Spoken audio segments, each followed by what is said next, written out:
Ya oke guys, balik lagi dengan Jaki. Assalamualaikum. Hari ini tanggal 1 Mei pukul 20.43 gue mau bahas KKGI. KKGI ini saham yang diminta oleh teman kita di YouTube ya. Bang, kuartal satunya sudah muncul. Coba bahas KKGI. Oke.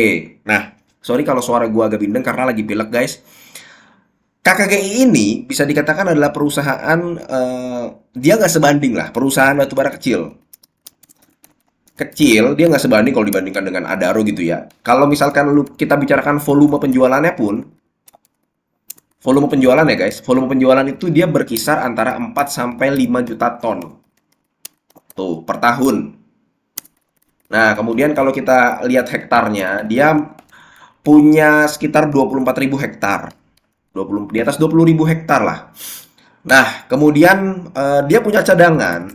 Nah, ini guys yang menarik. Dia punya cadangan batu bara yang besar, sekitar 100 juta ton.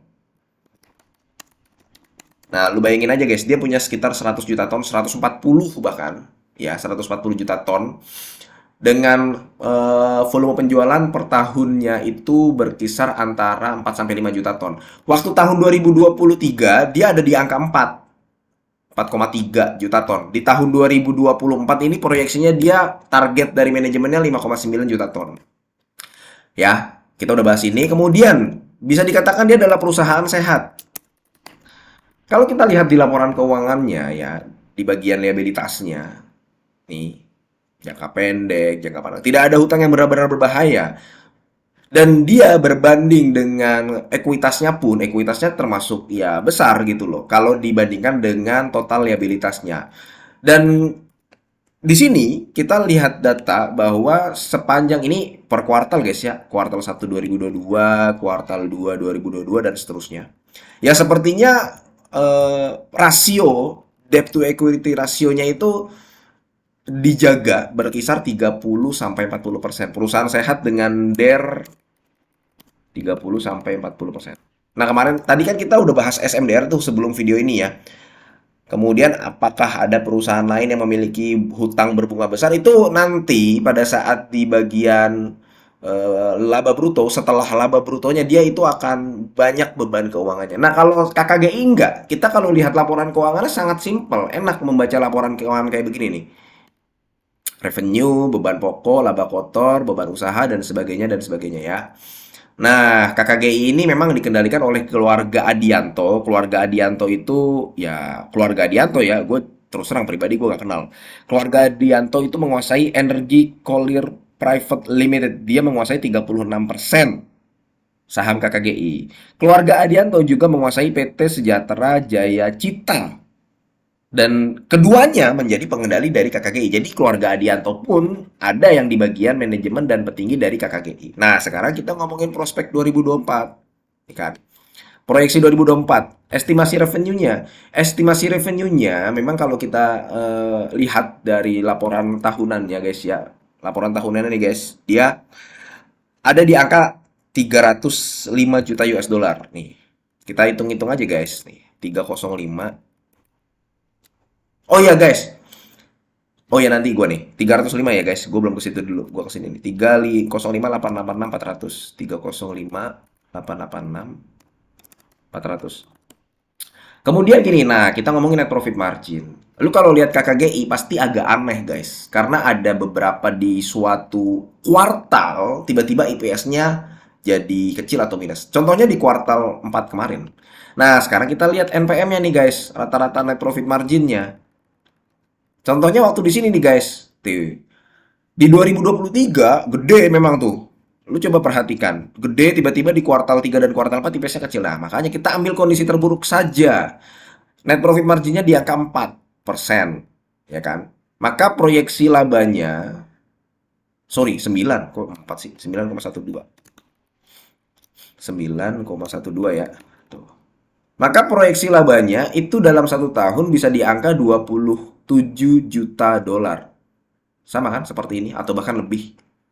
Ya, ini data didapat dari laporan tahunannya ya, guys ya. Nih, jadi bukan gua ngasal nih tuh. Net profitnya dia mengatakan segini, guys.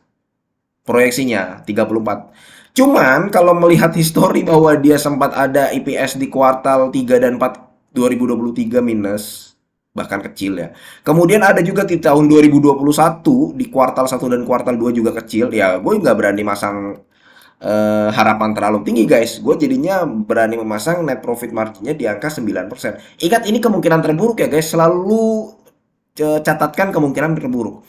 Kemudian dengan kursnya saat ini kursnya sekarang 815.850 guys tuh.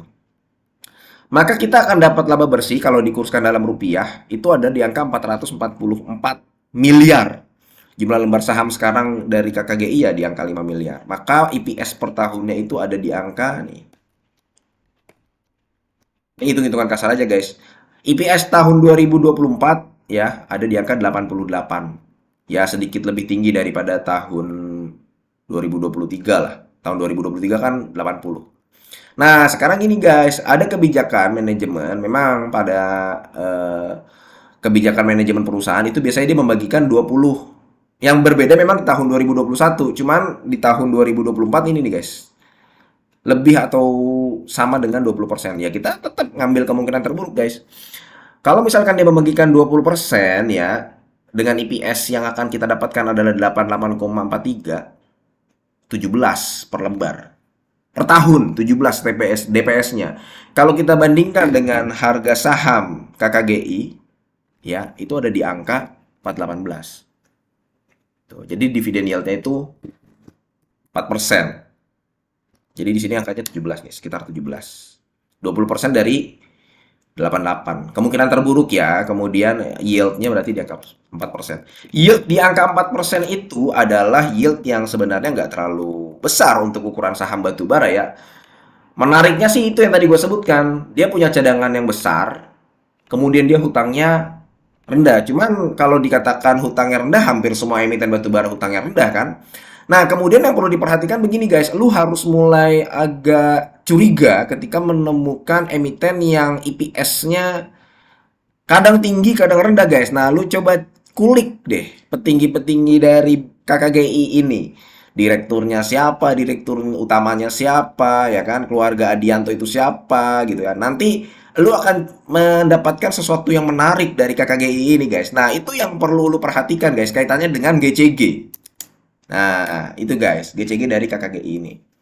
Jadi itu aja guys, mudah-mudahan video ini bermanfaat dan semoga lu sehat selalu sehingga kita bisa bertemu kembali di video-video selanjutnya. Ini bukan ajakan jual beli. Gua akhiri wassalamualaikum warahmatullahi wabarakatuh.